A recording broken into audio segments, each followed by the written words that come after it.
जय हिंद साथियों। जैसा कि आपको पता है कि बिहार बोर्ड में 50% ऑब्जेक्टिव क्वेश्चंस आते हैं। अब यदि किसी बच्चे को एक अच्छा स्कोर करना है तो उसे सब्जेक्टिव के साथ साथ ऑब्जेक्टिव की भी बहुत अच्छी तैयारी होनी चाहिए।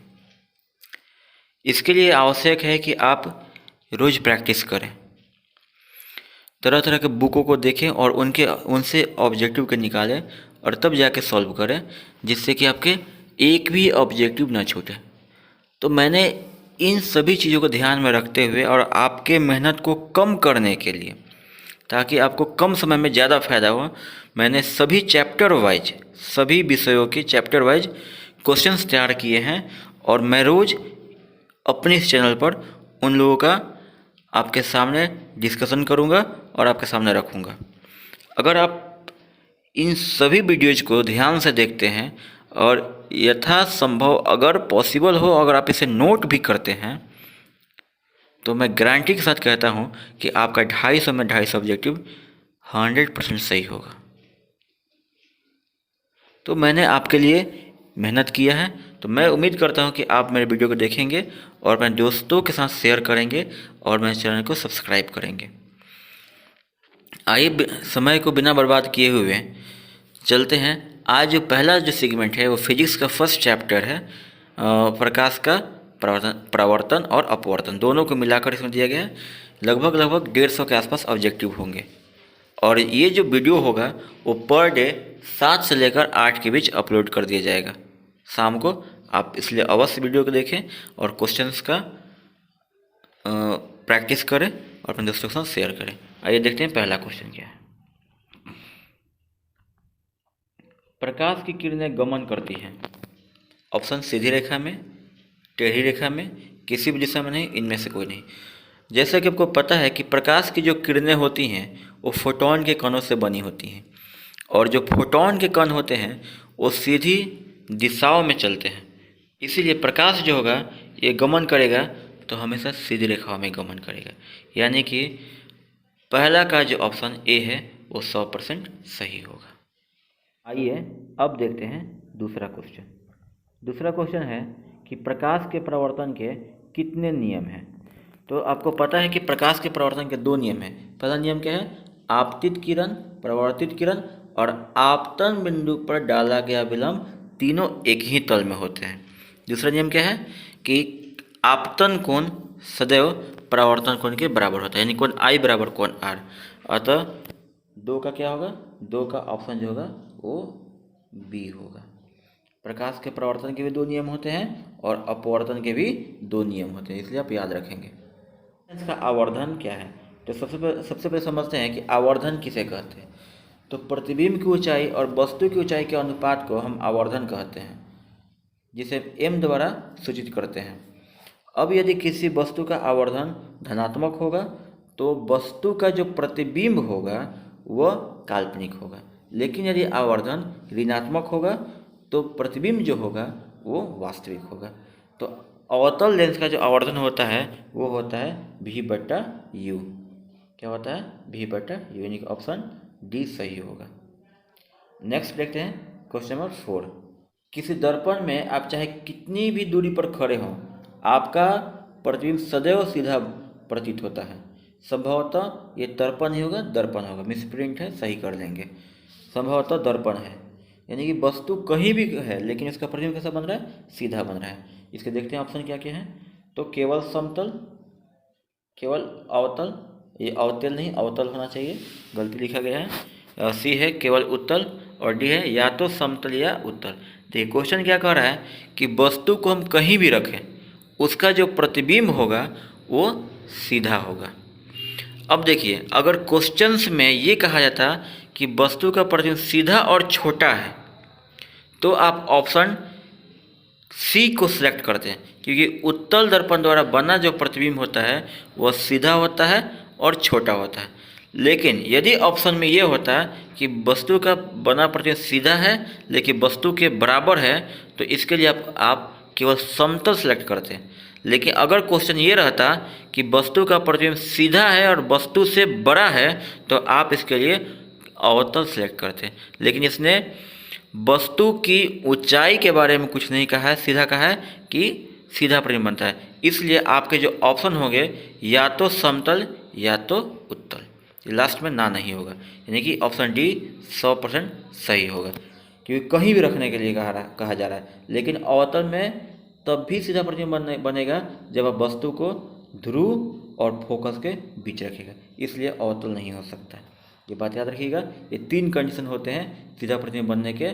समतल में जब सीधा प्रतिबिंब बनेगा तो वस्तु के बराबर बनेगा, उत्तल में जब बनेगा तो वस्तु से छोटा बनेगा, और अवतल में जब बनेगा तो वस्तु से बड़ा बनेगा। लेकिन अवतल में तभी बनेगा जब हम वस्तु को ध्रुव और फोकस के बीच रखेंगे। सही है। आइए देखते हैं अगला क्वेश्चन।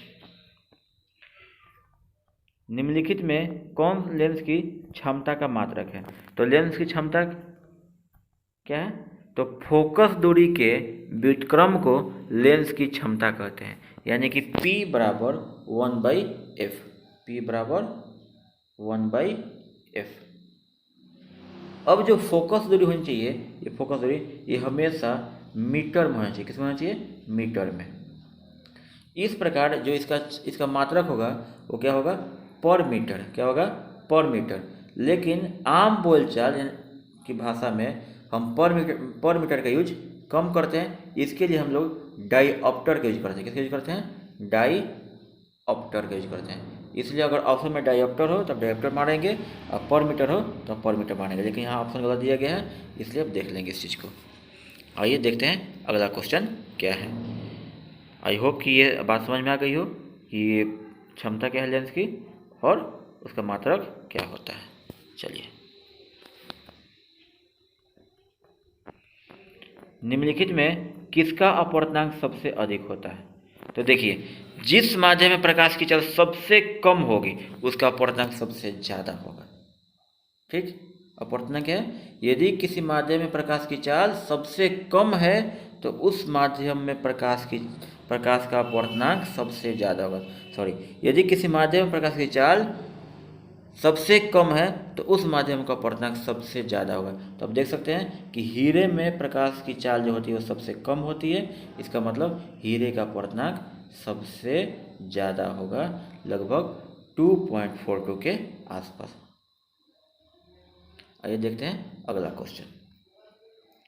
निम्नलिखित में किस लेंस को अभिसारी लेंस कहते हैं? निम्नलिखित में किस लेंस को अभिसारी लेंस कहते हैं? देखिए, अभिसारी का मतलब होता है कि अपने से होकर जाने वाली सभी किरणों को एक बिंदु पर मिला देना। यानी कि देखिए, ये एक लेंस हो गया, अगर इसे सभी किरणें से जा रही हैं तो क्या करेगा कि सभी को एक बिंदु पर ऐसे मिला देगा। ठीक, तो ये कौन सा लेंस है? ये उत्तल लेंस है। तो मैं बिना ऑप्शन देखे आपको बताता हूँ कि उत्तल लेंस को अभिसारी लेंस कहते हैं। आइए देखते हैं अगला क्वेश्चन।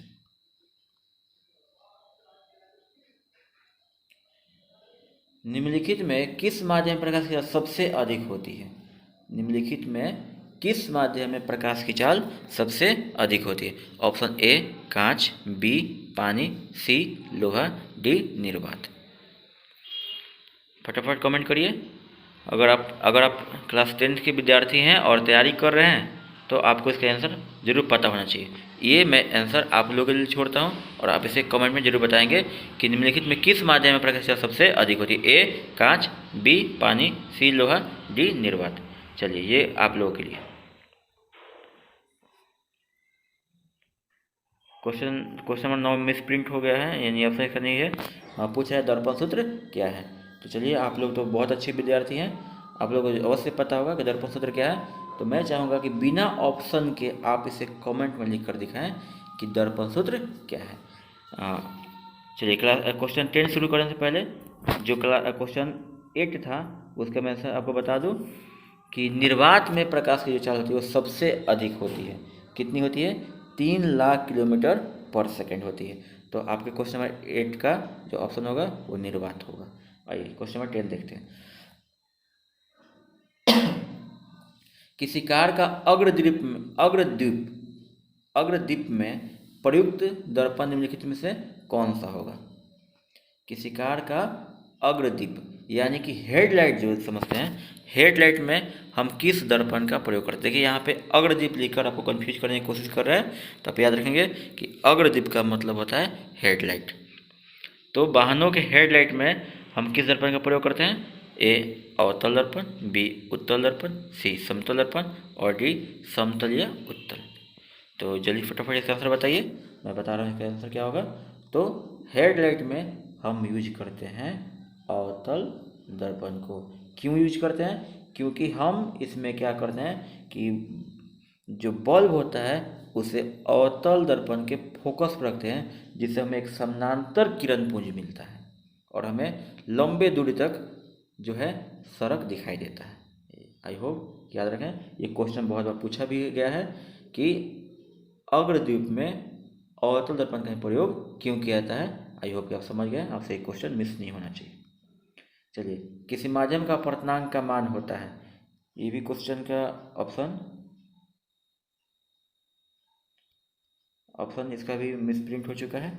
चलिए, तो अपवर्तनांक जो होता है उसे हम स्विच इंडिकेट करते हैं एन से। तो एन बराबर होता है सी बटा सी एम, जहाँ सी क्या है?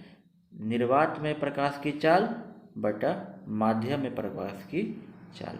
निर्वात में प्रकाश की चाल बटा माध्यम में प्रकाश की चाल, ये है अपवर्तनांक।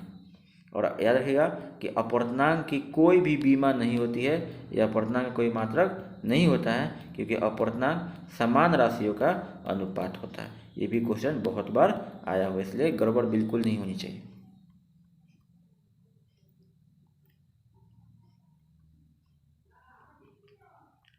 क्वेश्चन नंबर 12 देखिए, किसी लेंस की क्षमता -2D है, तो इसकी फोकस दूरी क्या होगी?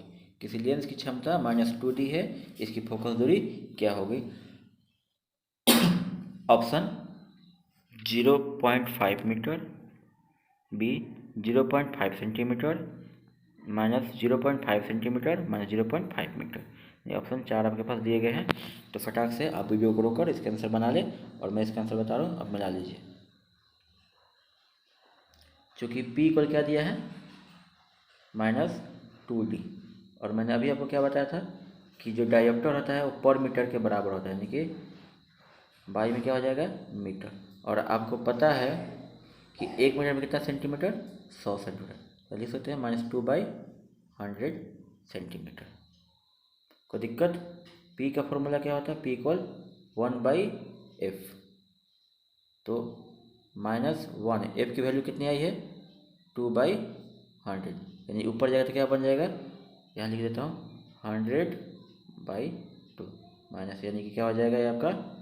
-50 सेंटीमीटर, सॉरी -50 सेंटीमीटर। लेकिन यहाँ आंसर क्या है? सेंटीमीटर में नहीं है, ये ऑप्शन नहीं होगा बिल्कुल, ठीक है। तो 50 सेंटीमीटर का जो बदलेगा मीटर में, तो हमें क्या मिलेगा? -0.5 मीटर, यानी कि ऑप्शन डी इसका सही होगा। आई होप कि आप समझ गए होंगे। देखते हैं अगला क्वेश्चन, निकाल सकते हैं इसको। इस तरह क्वेश्चन बहुत बार पूछे गए बोर्ड में, इसलिए ध्यान से इसे देखें और बिल्कुल गलत ना करें। अगर नहीं समझ में आया तो कमेंट करें, मैं आपको फिर से बनाकर या इस पर एक स्पेशल वीडियो आपको बना के दे दूँगा। कौन सा दर्पण आमतौर पर वाहनों में पीछे देखने के रूप में प्रयुक्त होता है? यानी कि हेडलाइट पीछे देखना, सॉरी, यानी कि साइड मिरर।